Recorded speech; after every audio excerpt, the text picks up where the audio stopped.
I'm Preeti Verghese. I'm a senior scientist now at Smith-Kettlewell. One of the founders of Smith-Kettlewell was Alan Scott, and I had the good fortune of meeting him in person and having many conversations with him across the lunch table.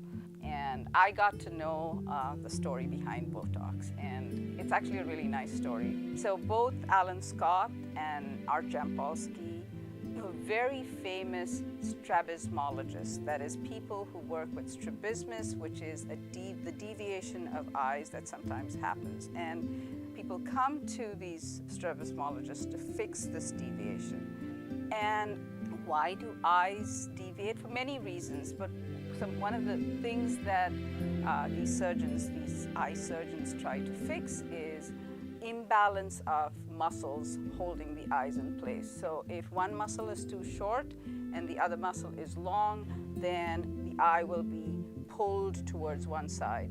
So what they try to do is to balance the length of these muscles. And it used to be traditionally that this was done by shortening the muscle on the side that it is too long. But then when you do that, when you go in and surgically shorten the muscle, the eye has a period of adaptation where it tries to adjust to this change. And sometimes, despite careful measurements, etc., the surgery is not successful because sometimes the surgery has overcorrected the deviation, but in the opposite direction. Alan was looking for a way to titrate this shortening, and what he came up with was an idea not to cut the muscle, but to weaken the muscle. And the way he was able to titrate this was by trying to put a toxin into the muscle, or varying amounts of toxin into the muscle, to paralyze it to varying degrees. And the toxin that he came up with is what was originally Botox. Most people associate Botox with trying to kind of make sunken cheeks look better, and there are many cosmetic uses for it.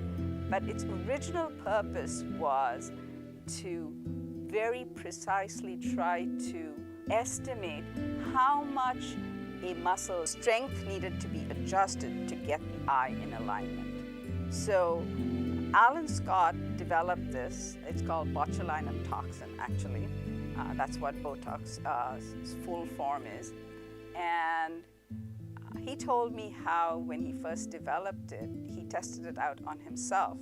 He actually injected his underarm to see what its effect was before he started to do animal testing with it. And then finally, when it passed animal tests, it got approved by the FDA for use in humans, and Allergan bought it from him.